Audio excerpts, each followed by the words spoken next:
U kan die Bybel dan oopmaak by Romeine 10, vers 1 tot 13. U kan dit volg ook op die skerms. Broers en susters, dit is nou Paulus wat hy skryf, en dis die Nuwe Lewende Vertaling, dis hoekom die susters nou bygebring is, want die Nuwe Lewende Vertaling het so 'n bietjie ons eie konteks ingebring in die vertaling. Die intense verlange van my hart en my gebed tot God is dat my volk verlos sal word. Ek kan getuig hoeveel hulle vir God beywer, maar hierdie ywer is sonder die regte insig, want hulle ignoreer die vryspraak van God en hulle streef daarna om self hulle saak met God reg te maak.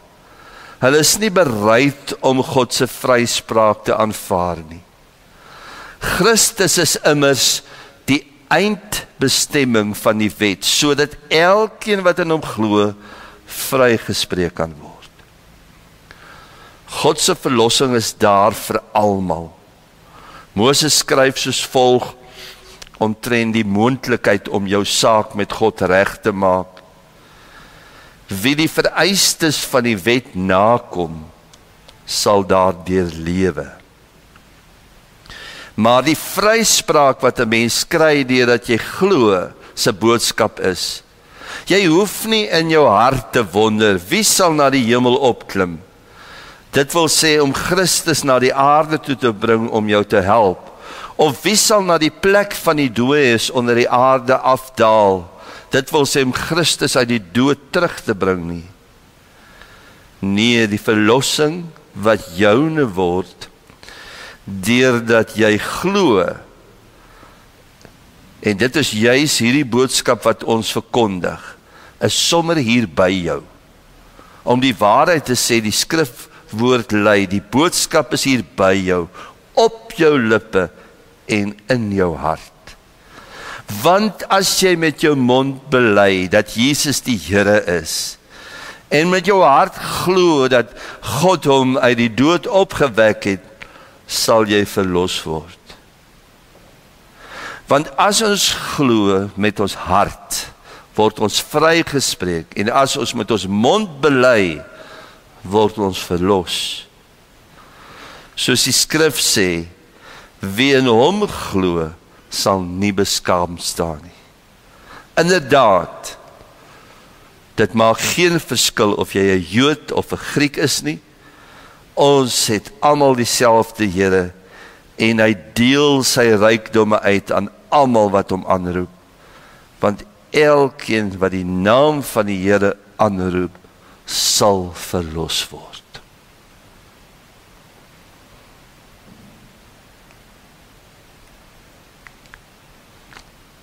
Toe ons volgens ons geloof bely het, watter gedeeltes van u was daarbey betrokke?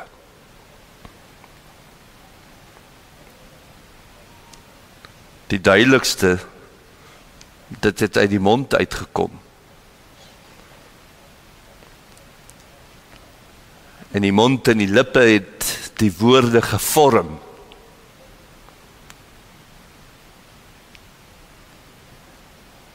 Maar wat was nog daarbij betrokke?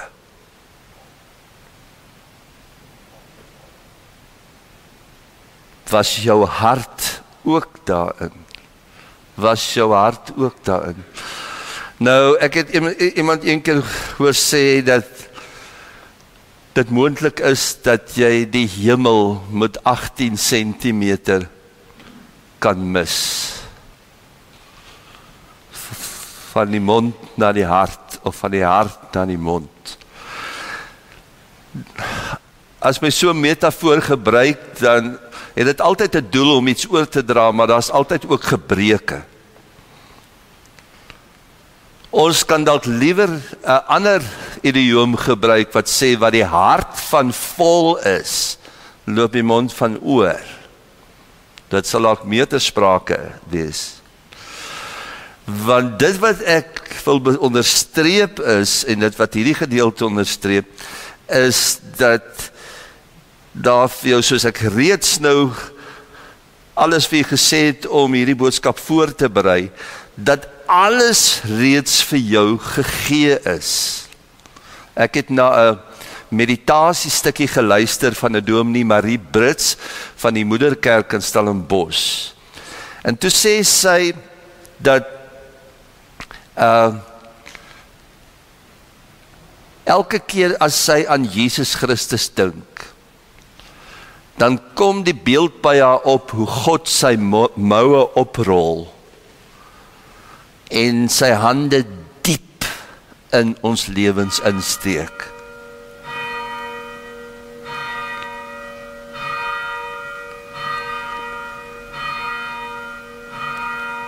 Die klokke kan maar daarvoor lei.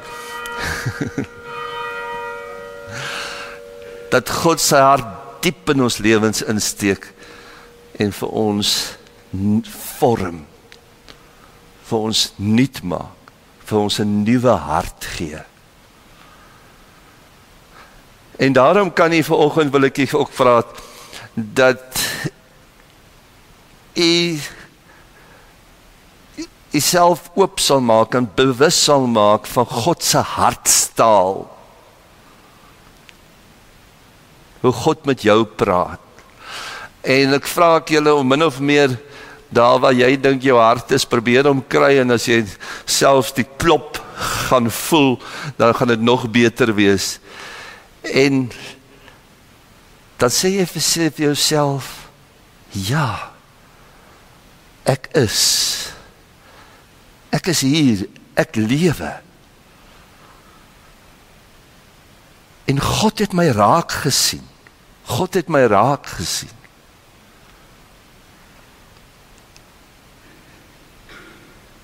Een geskenk, soos ene Teresa Shields Parker, dis dalk nie, ja, ek dink jy sal die skrif kan lees, sy sê, put your right hand over your left breast, feel that, it is the gift, it's the beating heart, it's your beating heart, it's God's pride and joy, op hierdie vreugde Sondag, onderstreep ons, dat God regtig, soos dit in Sefanja 3 vers 17 sê, hy verbly homself oor jou. Hy verheug homself oor jou. He is addicted to you. You should be as well. Nou hierop dui dit, jy moet ook aan jouself verslaaf wees. Maar dit is ook 'n eindelike dingetjie wat met meer as een kant het. So kom Paulus in Romeine ook skryf, dat juis in dieselfde hoofstuk, net vroeër, dat ons nie meer van onsself behoort te dink, as wat ons is nie. So dat altyd kom 'n balans is, en die punt is ook, dat ons dan juis ons moet voortdurend aan God verbind, en by wyse van spreke dan ook aan hom verslaaf sal wees. Hierdie prentjie wat dan nou vir ons verder aandui, wat Paulus verduidelik, wat hy sê, dat ons moet toelaat, dat God ons denke vernuwe, ons denke vernuwe. Hy doen die werk, hy het dit gedoen, hy het dit reeds in ons geplaas, maar in die brein word deur die krag van die Gees die liggie aangesteek, om te besef wat God gedoen het, vir my en vir jou. En dan kom die boodskap uit. Skus, ek laat elke keer, ja, sê,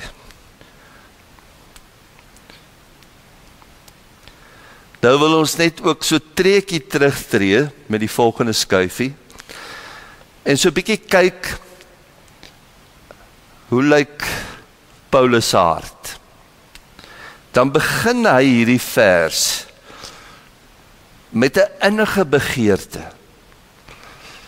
En hy sê, vertel van hierdie begeerte wat hy het, dat sy volk verlos moet word. En ek dink veral in hierdie tyd, hierdie Kerstyd, waar ons oor die God se groot geskenk vir ons nadink, is dit ook baie belangrik om te sê, maar hoe voel jy oor ander mense? Kerstyd is juis 'n tyd waar dit mag geneig is om te sê, ek het die heel jaar hard gewerk en ek het die heel jaar myself gegee, nou trek ek die kringetjie kleiner. Nou wil ek by my mense wees, my familie, en ek wil aan my tafel sit en ek wil my vieringe hê. Wat nie verkeerd is nie. Wat wonderlik is en 'n wonderlike geleentheid is, weer die balans om heeltyd in gedagte te hou, maar hoe het God my gemaak? Waarvoor het God my gemaak?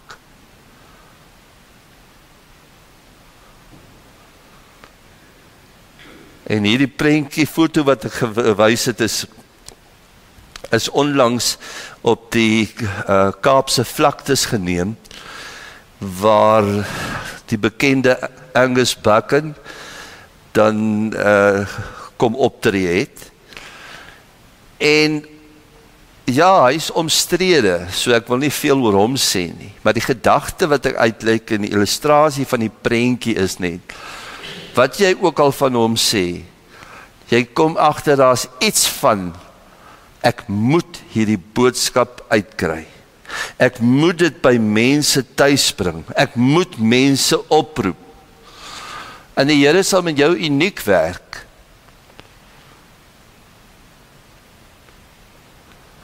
Maar dit is wat in jou, in my hart moet, of behoort om te gaan. Begeer jy dit vir ander mense ook? Begeer jy dit vir ander mense ook? Maar nou is die hoe baie belangrik, die volgende skyf. Die hoe is baie belangrik. Het staan in hierdie gedeelte en ek probeer by elke versie uitkom van hierdie gedeelte. Dit staan in hierdie gedeelte dat Paulus erkenning gee vir die werk van sy volk. Hulle beywer hulle. Ja, ek sien wat NG Kerk Grabouw doen. Wonderlik. Gehoor op die aankondigings, wat hulle in plek het, en wat hulle nou ook in hierdie tyd wil doen. Maar, dan kom hy by, en dis waar ons self moet ondersoek, wat is die motief? Waar kom dit vandaan? En hierdie groot woord, dat hulle sê, hulle ignoreer nog die verlossingswerk van Jesus Christus. Dit het my regtig weer soos 'n hamerhout teen die voorkop geslaan. Dat ons so net weer kan aangaan en weer in 'n ander rad kom. Ons is gedurig, is ons besig soos 'n kar wat uit rad uitspring, gedurig weer in die selfdoenrad, die bewerkerraad, waar die poging dan gaan, hulle wil self, hulle ignoreer en hulle wil self, en hierdie eie werk veroorsaak dat jy dit ook van toepassing maak vir ander, soos wat jy dit vir jouself uitgeredeneer het, en soos jy gesien het die redding werk, en behoorde werk, en soos jy vir jou 'n lysie opgestel het, en sê, maar so lyk 'n Christen, en so moet 'n mens lewe, en so moet mens doen, as jy tot verlossing wil kom, wat ook al, natuurlik is dan ander wat van jou verskil, hulle is nou verlore. Want jy het mos nou duidelik hierdie woord, en baie word onderstreep, ek hierdie woord het vir my so gesê, en half versies uit, en sê, maar dit staan alles daar, ek het dit reg uitgewerk vir my. Maar die grondvlak is, En hier staan dit Christus, wat Christus gedoen het. Die volgende skyfie bring hy dan vir Moses by, en ek het hierdie prentjie gekies. Mense kry baie goed reg, verstommende goed reg. Maar nou hier sê hierdie gedeelte, wil jy nou self na die hemel toe opklim, om Jesus daar te gaan haal, of wil jy self na die doderyk toe afdaal, om Jesus weer uit die dood uit te bring, om jou te red? Die mens kan baie, maar net tot op 'n punt. Ons kan baie hoogtes bereik, maar ons kan nie self onsself red nie. Op geen manier nie. Dit is vir jou gedoen. Dis 'n geskenk wat vir jou gegee is. Dis in jou hart.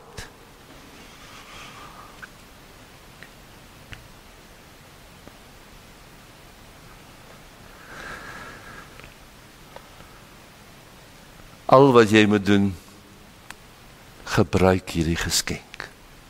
Leef hierdie geskenk.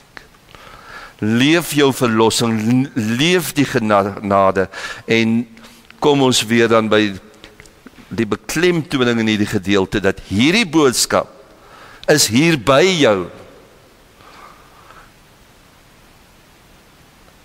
Dat jou verlossing deur Jesus Christus bewerk is, deurdat God hom uit homself geskeer het, dat hy mens geword het en 'n sondaarspad hier geloop het, soos 'n mens gedoop het, gedoop is en op die ou einde in my en jou plek aan 'n sondaarskruis gehang het. Dis vir jou, dis op jou lippe, dis vir jou gebring. Hoe kan mense duideliker ook sê, maar hierdie ding is in jou ingeplant. Dis deel van jou lewe. Op jou lippe en op jou hart. En op die ou end maak dit dan nie saak, wat is die verhouding nie. Maar as ons hierdie geskenk in ons hart het, dan loop dit oor. Daar was 'n evangelis met die naam van Jan Gry. Ons het hom 'n paar keer in gebruik in gemeentes waar ek was, om sy getuienis te lewer. Nou hy het amper, hy sou kon brag daarmee, dat hy 'n baie deeglike en goeie student was op universiteit, in die sin, dat hy elke jolplek, elke plek waar jy kan uitgaan en kan katakwaad aanvang en drink en doen, het hy geken. Maar sy maat vir hom bly bid. En hy het geweet sy ma bid vir hom. En natuurlijk dan is daar dan ook 'n ander klomp wat hom heeltyd wou aantrek, en hulle haal hom een keer oor. Ag Jan, kom kamp saam met ons. En hy sien dit op die ouend as 'n uitdaging. Hy sê, ek sal gaan kamp en ek sal julle wys, ek sal terugkom net soos wat ek nou is. En een aand, by 'n geleentheid, waar mense vorentoe geroep word, om hulle hart vir die Here te gee, hulle getuienisse te gee, sit Jan ook. Maak nie 'n beweging nie. Niks gebeur met hom nie. Daardie nag in sy slaapsak, werk die Here met hom. En hy kom daar tot bekering. En hy word wakker die oggend en hy besef dit. Hy besef, nou gaan ek uit. Nou is ek deel van die kamp. En dit was toe nou redelik maklik op die kamp om vir die mense te sê, ek het my hart vir die Here laasnag gegee. En dis met jubeling ontvang. Maar die maandagoggend, sit hy in die kafeteria op die universiteit, en hier kom sy pelle. En hy's benoud. En hy sê, wat nou? Wat sê ek vir hulle? Wat sê ek vir hulle? En toe ontdek hy hierdie waarde van hierdie skrifgedeelte. Toe sê ek kan geen ander ding vir hulle sê as wat ek in my hart weet nie. As wat in my hart gegee het nie. En toe sê hy vir hulle, julle pelle, ek het nou half slegte nuus vir julle. Maar die Jan wat julle soek, is die naweek dood. Hy is nie meer daar nie. En die Jan wat nou hier sit, kan nie meer saam met julle gaan nie. En by daai lippespraak, kom het soos dit hier staan, kom die verlossing toe. In die hart vry gespreek, jy weet dit, die verlossing deur die lipspraak. Dan staan in die gedeelte, staan daar, en ek is amper klaar, staan daar in die gedeelte, elkeen, kan jy glo dat dit daar staan? Elkeen wat die naam van die Here aanroep sal verlos word. Almal. Wat het ons daarmee gemaak? Iemand sê, Jesus is Here. 1 Korintiërs 12 vers 3 sê, jy kan dit net sê deur die krag van die Heilige Gees. Iemand sê, Jesus is Here. Jy? Waar kom jy aan? Hoe kan jy dit sê? Ek het jou nou die aand nog gesien dit en gesien dat. Jy staan nooit in die kerk nie.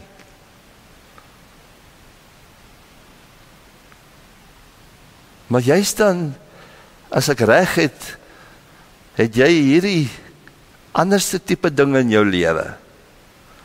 Ek het nou die dag sien, jy sê, jy glo dit en jy glo dat.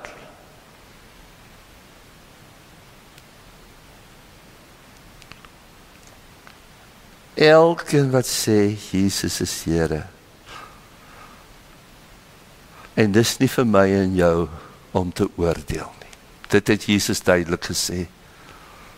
Moenie oordeel nie, want met dieselfde oordeel waarmee jy oordeel, sal jy geoordeel word.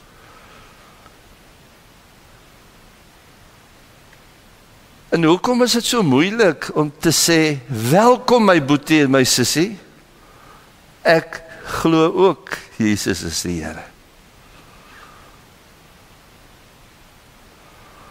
En dan span jy jou ore en jou hart in en jou mond en jou lippe uit, om daai samehorigheid te vier van om een in Jesus Christus te wees, maak nie saak of jy Jood of Griek is, slaaf of vry, man of vrou, anderstalig of wat ook al.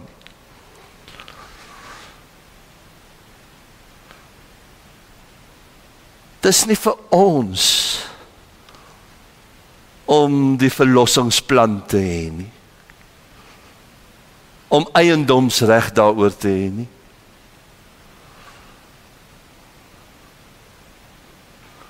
Ons kan dit net deel.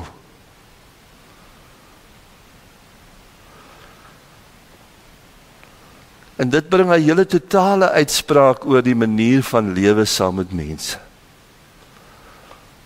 Van krities, veroordelend, bevraagtekend, na positief. Hoe werk God in jou? Hoe het God hom aan jou gegee? Hoe het God hom aan jou openbaar? Wat 'n stukkie Godheid kan ek in jou vier? Wat 'n stukkie Godheid kan my inspireer in jou? En dieselfde andersom. Hoe kan ek ander aanraak met God in my? Want die Heilige Gees wat in my woon is God.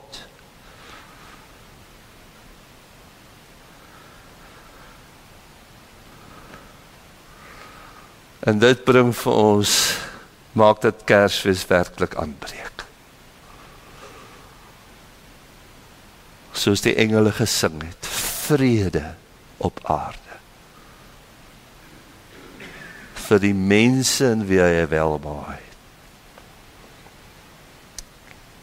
'n laaste skuifie wat dan nou eintlik 'n volgende preek sal wees, nie die 28ste nie, maar dalk vorentoe, ek sal hom bære in gedagte hou, as ek weer hier moet kom uithelp.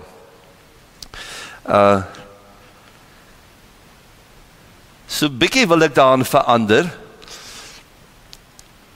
Hierdie preekie staan na talk with people, wat baie belangrik is. So met ander woorde, praat met mense. Kyk hulle in die oë.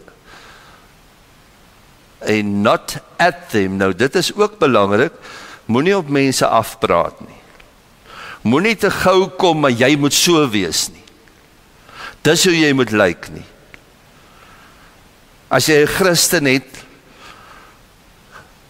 dan gaan jy nie sulke klere aantrek nie. As jy, of jou hare so lank groei nie. Iemand het een keer van my vertel by 'n begrafnis, kom ek agter, maar hierdie mense kom lank nie meer kerk toe nie. Toe sê die ouetjie, dominee, ek het daar opgehou, toe hulle vir my onder tug gesit het, omdat ek tussen al die mans en vrouens, hy was 'n man, toe ek tussen al die mans en vrouens die langste hare gehad het. En toe ek daai lied gesing het van Houtkruis, toe sê hulle dit het gelyk of ek wou dans. En daar het ek nou tot ziens gesê vir die kerk. So moenie afpraat op mense nie, maar wat ek daar wil by sit, moenie oor mense praat nie. Praat, die eerste een, praat met mense. Moenie oor mense praat. En daar kan mens baie voorbeelde ook noem, van hierdie mense, weet julle wel, ek kan dan nie dink dat dit reg is nie. Hierdie mense, dit is dan nie vir my nie. Gaan sit en praat met, en as hulle sê Jesus is Here, toets dit aan die vrug van die Gees, of deel eerder met hulle die vrug van die Gees,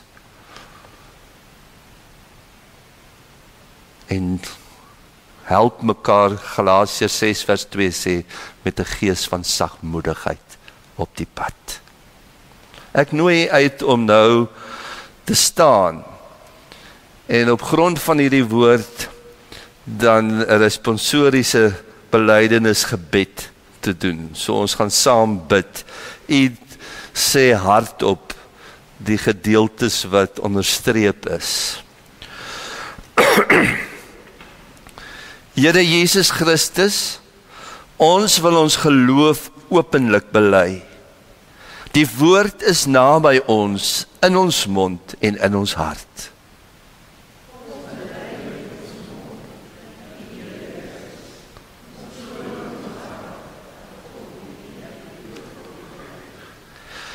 U is ons geregtigheid, ons redding en ons hoop, nie deur ons eie werke nie, maar deur u volmaakte genade.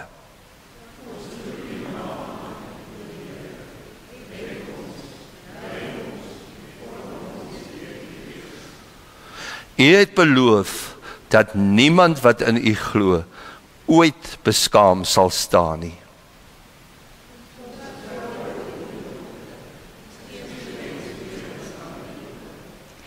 Laat hierdie belydenis nie net woorde wees nie, maar 'n lewe van gehoorsaamheid, dankbaarheid en liefde.